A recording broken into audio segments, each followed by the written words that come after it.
Hey viewers, this is Akshara welcoming you all once again to my channel. So guys, आज हम लोग कर रहे हैं part 2 of chapter number 1 food and it's sources from your book expanded universal science grade 6। तो हमने part 1 में देखा था कि खाना एक लिविंग बीइंग के लिए ज़रूरी क्यों होता है। हमने पढ़ा न्यूट्रिएंट्स क्या होते हैं, न्यूट्रिशन क्या होता है, हमने सोर्सेज ऑफ फूड पढ़ा, फिर उसके 2 categories food from plants and food from animals पढ़ा। देन हम ट्रैक योर प्रोग्रेस किया एंड आज हम लोग पढ़ रहे हैं फूड हैबिट्स ऑफ एनिमल्स कि जानवरों की क्या हैबिट्स होती हैं खाने की। ठीक है, अभी एक इंसान की भी अलग हैबिट होती है। सपोज हम सुबह मैक्सिमम इंडियंस सुबह, अभी ये नॉर्थ इंडियंस की मैं बात कर रही हूँ, साउथ वालों का ईस्ट वेस्ट ये सब डिफरेंट, सिर्फ मैं नॉर्थ इंडियंस की बात कर रही हूँ। वो सुबह रोटी खाते हैं या हल्का मतलब लाइट फूड, राइट। दिन में मैक्सिमम नॉर्थ इंडियंस चावल प्रेफर करते हैं एंड रात को चपाती, राइट। सुबह शाम वो चपाती प्रेफर करते हैं एंड दिन में मैक्सिमम राइस प्रेफर करते हैं। तो ये जो प्रक्रिया यानी ये जो प्रोसेस है सुबह शाम रोटी खाने का एंड दिन में चावल, ये आपकी हैबिट है खाना खाने की। ठीक है, ठीक उसी तरह एनिमल्स की भी हैबिट होती है। अब आपको पता है एनिमल डायरेक्टली या इनडायरेक्टली किस पे डिपेंड होते हैं, ग्रीन प्लांट्स पे डिपेंड होते हैं। डायरेक्टली कैसे, सपोज डियर, एक हिरन है, वो क्या खाता है, घास खाता है, वो डायरेक्टली डिपेंड है ग्रीन प्लांट्स पे। लायन खाता है डियर को और डियर खाता है ग्रास को। अब इनडायरेक्टली डिपेंड है लायन भी, अगर ग्रास नहीं होगा तो डियर नहीं होगा और अगर डियर नहीं होगा तो लायन क्या खाएगा, मतलब लायन भी नहीं होगा। इसलिए लायन भी कैसे ना कैसे किस पे डिपेंड है, ग्रीन प्लांट्स पे डिपेंड है। अभी इसी वजह से एनिमल्स को 3 कैटेगरीज में डिवाइड किया गया on the basis of food की हैबिट्स की वजह से एनिमल्स को 3 कैटेगरीज में डिवाइड किया गया है। वो है हर्बीवोरस, कार्निवोरस एंड ओमनीवोरस। तो हर्बीवोरस वो प्लांट्स होते हैं जो सिर्फ और सिर्फ क्या खाते हैं, घास खाते हैं। अभी ये जो हर्बीवोरस है ना, ये बना है 2 वर्ड से। हर्बा का मतलब होता है वेजिटेशन एंड वोरेर ये भी एक लैटिन वर्ड है जो कि हमने आगे किस पे कन्वर्ट कर दिया, वोरस पे कन्वर्ट कर दिया। बट वोरेर यानी वोरस का क्या मतलब है, खाना, मतलब जो सिर्फ और सिर्फ वेजिटेरियन है। हमने वेजिटेरियन पढ़ा था, वो कौन होते हैं वेजिटेरियन, ह्यूमन बींग्स को भी क्लासिफाई किया गया है। वेजिटेरियन कौन होते हैं, जो सिर्फ और सिर्फ ग्रीन प्लांट्स खाते हैं, सिर्फ फूड फ्रॉम प्लांट्स खाते हैं। ठीक उसी तरह से एनिमल्स में भी एक कैटेगरी है जो सिर्फ और सिर्फ प्लांट्स खाते हैं, वो है herbivorous. For example cow, buffalo, deer, horse, giraffe, ये सारे के सारे आपके हर्बीवोरस है। यही नहीं, कुछ बर्ड्स भी हर्बीवोरस होते हैं क्योंकि वो सिर्फ और सिर्फ नट्स, बेरीज, फ्रूट्स, सीड्स, बस कुछ जो बर्ड्स होते हैं वो भी यही खाते हैं। जो ये हर्बीवोरस एनिमल्स होते हैं, इनके बहुत शार्प और कटिंग टीथ होते हैं, उनके फ्रंट वाले बहुत चौड़े से टीथ होते हैं ताकि वो अपने खाने को ग्राइंड कर सके। अब बात करते हैं सेकंड कैटेगरी की जो है कार्निवोरस। कार्निवोरस बना है 2 वर्ड से, कारो जिसका मतलब होता है मीट या फिर फ्लैश यानी मांस जो होता है, एंड ऑब्वियसली वोरस का क्या मतलब आ जाएगा, खाना, वही। तो जो एनिमल्स मीट खाते हैं वो हो जाएंगे carnivorous. For example lion, tiger, eagle, wolf, ये सारे के सारे आपके कार्निवोरस एनिमल्स होते हैं। इन एनिमल्स के पास शार्प टीथ होते हैं जो हमारा मांस, मतलब जो ये खाते हैं मांस, वो फट जाए इसलिए इनके पास शार्प टीथ होते हैं और लंबे लंबे दांत होते हैं।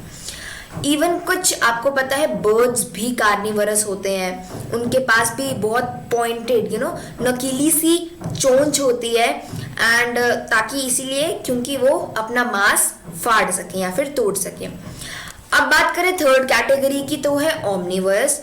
ओमनीवोरस वो एनिमल्स होते हैं या फिर वो बर्ड्स होते हैं जो दोनों मांस, मच्छी, सब कुछ एंड इवन वो हर्बीवोरस भी होते हैं, मतलब वो घास भी खाते हैं।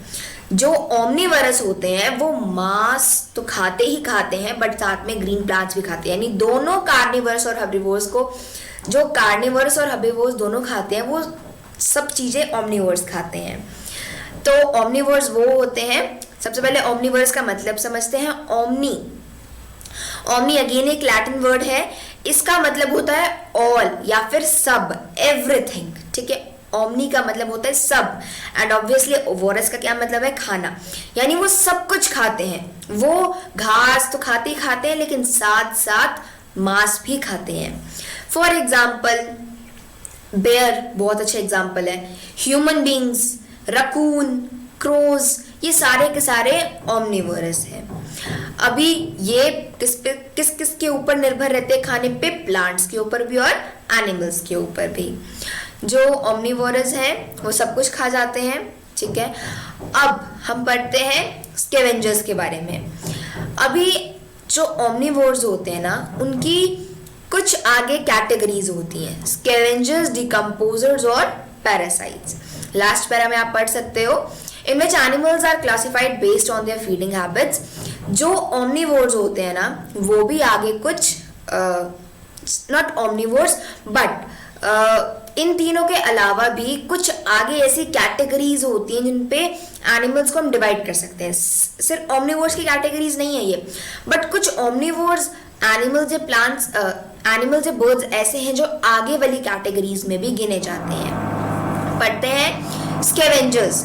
स्कैवेंजर्स वो होते हैं जो डेड, जैसे मान लो कोई बर्ड मर गया, कोई जानवर मर गया, तो उसकी बॉडी जब पड़ी हुई होगी ना, तो वो जो एनिमल्स या बर्ड्स होते हैं वो जाके उसकी बॉडी को पूरा खा जाते हैं। अब ये जो है एक तरह से नेचर को साफ रखते हैं, एनवायरनमेंट को साफ रखते हैं, इसलिए ये डेड एनिमल्स और प्लांट्स के ऊपर फीड करते हैं, ठीक है। वो चाहे किसी की भी हो, एनिमल की हो, प्लांट की भी हो, जिससे बहुत गंदी स्मेल आती है और इन्फेक्शन वो आसपास के एरिया में फैला सकती है, इसलिए वो एनवायरनमेंट को क्लीन करने के लिए वो खा जाते हैं, एंड वो ही उनकी फूड हैबिट होती है। तो जो स्कैवेंजर्स होते हैं ना, वो कार्निवोरस होते हैं और ओमनिवोरस होते हैं। जैसे कार्निवोरस होता है हाइना, जैकल, वल्चर, ये सारे के सारे कार्निवोरस हैं जो स्कैवेंजर्स भी होते हैं। ओमनिवोरस जैसे कि हो गया क्रो, ये भी एक स्कैवेंजर है। आगे बढ़ते हैं हम डिकम्पोजर्स के बारे में। अब डिकम्पोजर्स वो होते हैं जो सपोज जैसे जो स्कैवेंजर्स होते हैं वो पूरा का पूरा जो भी बचा हुआ रिमेन्स होता है वो सारा का सारा खा जाते हैं। सबसे पहले डिकम्पोजर्स का हम एग्जाम्पल समझ लेते हैं, कौन कौन से हैं। बैक्टीरिया, स्नेल, वॉर्म्स, फंगी, ये सारे के सारे एग्जाम्पल्स है डिकम्पोजर्स के।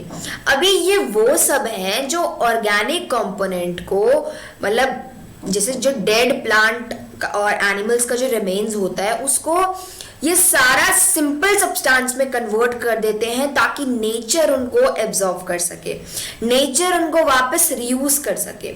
सपोज एक जानवर मर गया, उसके अंदर still some amount of oxygen है, तो वो उन कुछ सेल्स को कुछ इस तरह से कन्वर्ट कर देते हैं कि वो जो एनर्जी है या जो भी उसके अंदर डेड रिमेन्स में जितना भी कुछ बचा है वो उस ऑर्गेनिक कंपोनेंट को सिंपल कंपाउंड में कन्वर्ट कर देते हैं ताकि नेचर उनको वापस यूज कर सके, ठीक है। तो डिकम्पोजर्स या स्कैवेंजर्स बहुत ही इंपॉर्टेंट रोल प्ले करते हैं दोनों के दोनों एनवायरनमेंट को साफ रखने में, ओके। पैरासाइट्स वो होते हैं जो किसी दूसरे की बॉडी में, अब वो जो दूसरा होता है उसको हम क्या बोलते हैं, होस्ट बोलते हैं। जो एनिमल्स होस्ट की बॉडी में यानी किसी और की बॉडी में अपना पूरा लाइफ जी लेते हैं वो होते हैं पैरासाइट्स, और जिसकी बॉडी के अंदर वो पूरी लाइफ जीते हैं ना उसे होस्ट बोलते हैं। अभी ये क्या करते हैं ना, हानि ही पहुंचाते हैं किसको, होस्ट को, क्योंकि ये मतलब होस्ट इनको, मतलब ये होस्ट को कुछ भी नहीं देते हैं बट ये बहुत कुछ होस्ट से ले लेते हैं। फॉर एग्जाम्पल फ्ली हो गए, लीच हो गए। लीच आपको पता होगा, जोंक जिनको हम बोलते हैं, वो पूरा खून चूस लेते हैं इंसान का। तो ये सारे ऐसे एनिमल्स हैं जो दूसरे होस्ट यानी जो दूसरे लिविंग ऑर्गेनिज्म की बॉडी के अंदर रहकर उनसे बहुत कुछ न्यूट्रिएंट्स ले लेते हैं। कुछ और एग्जांपल्स होते हैं जैसे टैप वॉर्म्स, हुक वॉर्म्स हो गए। अभी ये जो होते हैं ना वॉर्म्स, ये वाले, ये क्या करते हैं ना, हमारी बॉडी के अंदर जितना भी खाना जाता है वो सारा खा लेते हैं, एंड इससे एक इंसान बीमार भी हो सकता है, उसके अंदर कमज़ोरी भी आ सकती है, क्योंकि जो भी हम खाना खाते हैं हमारी बॉडी के अंदर डाइजेस्ट नहीं होता है। वो जो खाना डाइजेस्ट होता है वो जाता है टैपवर्म और हुकवर्म्स की बॉडी में। तो ये भी कुछ आपके एग्जाम्पल्स हैं पैरासाइट्स के। और जो लीच होती है ना, वो एक पाइप लाइक स्ट्रक्चर से हमारा खून चूसती है। वो किसी भी ऑर्गेनिज्म का खून चूसती है एक पाइप लाइक स्ट्रक्चर से, जिसका नाम होता है प्रोबोसिस। ये याद रखना, प्रोबोसिस नाम होता है उस स्मॉल पाइप लाइक स्ट्रक्चर का जो लीचेस में पाई जाती है, जिसकी वजह से वो खून चूसती है। वंडर बॉक्स जो पांडास हैं उनको बहुत फेमस क्या होता है, बैम्बू शूट बहुत फेमस होती है। वो ज़्यादातर उसी के ऊपर फीड करते हैं, यानी उसी की वजह से वो मतलब ज़्यादा वही खाना खाते हैं। और जो सबसे छोटा जो कार्निवोरस है, कार्निवोर एनिमल है, वो है वेसल। एंड जो लार्जेस्ट कार्निवोर है वो है ब्राउन बेयर। ओके, सो आपको ये रन थ्रू दिया हुआ है, आप लोग ये पढ़ लेना। Give one example of each of the following: a parasite that lives inside the body of animals, leech, fleas, कुछ भी आप एग्जाम्पल दे सकते हो। एक डिकम्पोजर जो ब्रेक डाउन करता है ऑर्गेनिक कंपोनेंट को, वो आप दे सकते हो या तो स्नेल दे लो, या फिर बैक्टीरिया दे लो, या फिर फंगी ले लो, कोई भी एग्जाम्पल। एक ऐसा स्कैवेंजर जो डेड बॉडीज ऑफ एनिमल्स और प्लांट्स पे फीड करता है, वो है vulture, eagle, any example you can give. Organism जो कि खाना और शेल्टर किसके, मतलब ऐसा ऑर्गेनिज्म जो खाना और शेल्टर देता है एक पैरासाइट को, तो उस ऑर्गेनिज्म को हम बोलते हैं होस्ट। ठीक है, जो देता है वो होस्ट होता है और जो लेता है वो पैरासाइट होता है। Tick the correct answer. Tiger क्या है, कार्निवोरस है। डॉग क्या है, ओमनिवोर है। लीच क्या है, पैरासाइट है। जिराफ हर्बीवोर है। वल्चर स्कैवेंजर है। अब लास्ट टॉपिक है आपका food chain. What do you mean by food chain? Food chain आपका रिप्रेजेंट करती है कि किस तरह से नेचर में, एनवायरनमेंट में एक मतलब जितने भी प्राणी हैं, जितने भी एनिमल्स हैं, वो सिर्फ और सिर्फ पौधों पर, ग्रीन प्लांट्स पर डिपेंड करते हैं। फॉर एग्जाम्पल, ये मैंने आपको एग्जाम्पल पहले भी दिया था, ग्रास किसके द्वारा खाया जाता है, हिरन के द्वारा खाया जाता है। हिरन किसके द्वारा खाया जाता है, शेर के द्वारा खाया जाता है। अब घास एक ग्रास होपर खा रहा है, ग्रास होपर को एक लिजर्ड खा जा रही है, एक लिजर्ड को ईगल खा जा रहा है, एक ईगल को फॉक्स खा जा रही है, एक फॉक्स को लायन खा जा रहा है। किस तरह से पूरी चेन चलती है, सिर्फ और सिर्फ ग्रीन प्लांट्स की वजह से। अब ये जो ऑर्गेनिजम्स होते हैं ना, ये पहले मतलब जो चेन सबसे जो छोटे से स्टार्ट होती है वो प्रोड्यूसर्स होते हैं। हमने पहले भी पढ़ा था, जो हमारे ग्रीन प्लांट्स होते हैं उनको हम क्या कहते हैं, प्रोड्यूसर्स कहते हैं। फिर जब वो नेक्स्ट लेवल पे आती है, जो कि हर्बीवोर्स एनिमल्स होते हैं, जो उनके ऊपर फीड करते हैं, उनको हम बोलते हैं प्राइमरी कंज्यूमर। क्या कहते हैं, प्राइमरी कंज्यूमर बोलते हैं। ये जो प्राइमरी कंज्यूमर होते हैं, ये किसी ना किसी कार्निवोर के द्वारा खाए जाते हैं। जैसे लिजर्ड हो गया, ग्रास होपर किसके द्वारा खाया जाएगा, लिजर्ड के द्वारा खाया जाएगा। अब जो लिजर्ड है वो टर्शियरी कंज्यूमर्स, अच्छा ये जो कार्निवोर्स होते हैं ना, ये तो सेकेंडरी कंज्यूमर होते हैं या फिर टर्शियरी कंज्यूमर होते हैं। अब जो स्कैवेंजर्स हैं वो आके इनको खा जाते हैं, जैसे लिजर्ड वगैरह हो गया, इनको कौन खाता है, वल्चर खा जाता है। एंड देन वल्चर को फॉक्स खा जाती है और फॉक्स को लायन खा जाएगा, और भी ये प्रोसेस आगे आगे चलती रहेगी। ये देखो आपको एक बहुत प्यारा डायग्राम दिया गया है फूड चेन का। सबसे पहले प्रोड्यूसर यानी घास किसके द्वारा खाया जाएगा, ग्रास होपर। ग्रास होपर को फ्रॉग खाएगा, फ्रॉग को स्नेक खा जाएगा, स्नेक को ईगल खा जाएगा। एंड देन ईगल जब मर जाएगा तो उसका मतलब जो फंगी वगैरह बन जाएगा उसका, तो ये एक डिकम्पोजर बन जाएगा।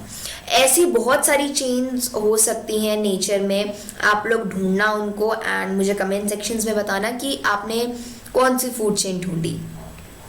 तो आपने ये देखा इसमें कि कैसे एक ऑर्गेनिज्म दूसरे ऑर्गेनिज्म पर डिपेंड करता है खाने के लिए। ठीक है, तो ये जो नेटवर्क होता है ना फूड चेन का, एक दूसरे के साथ इंटरकनेक्ट रहना, इसे हम फूड वेब कहते हैं। क्या कहते हैं, फूड वेब कहते हैं। ये जो एरोज आपको रिप्रेजेंट कर रहे हैं, the arrows in the food chain represent the transfer of energy from the one organism to another, कि किस तरह से एक घास की एनर्जी ग्रास होपर ले रहा है, ग्रास होपर और घास की एनर्जी फ्रॉग ले रहा है, फ्रॉग ग्रास होपर और ग्रास की एनर्जी स्नेक ले रहा है, स्नेक फ्रॉग ग्रास होपर और ग्रास की एनर्जी ईगल ले रहा है, eagle snake frog grass hopper और ग्रास की एनर्जी एक फंगी ले रहा है। तो इस तरह से एक फूड वेब बनता है और एक फूड चेन बनती है। आई होप कि आपको फूड चेन समझ आ गई होगी। ये ग्लोसरी है और असेसमेंट जोन हम लोग बहुत जल्द करेंगे। So guys that's all for today. Thank you and have a nice day. Good bye everyone.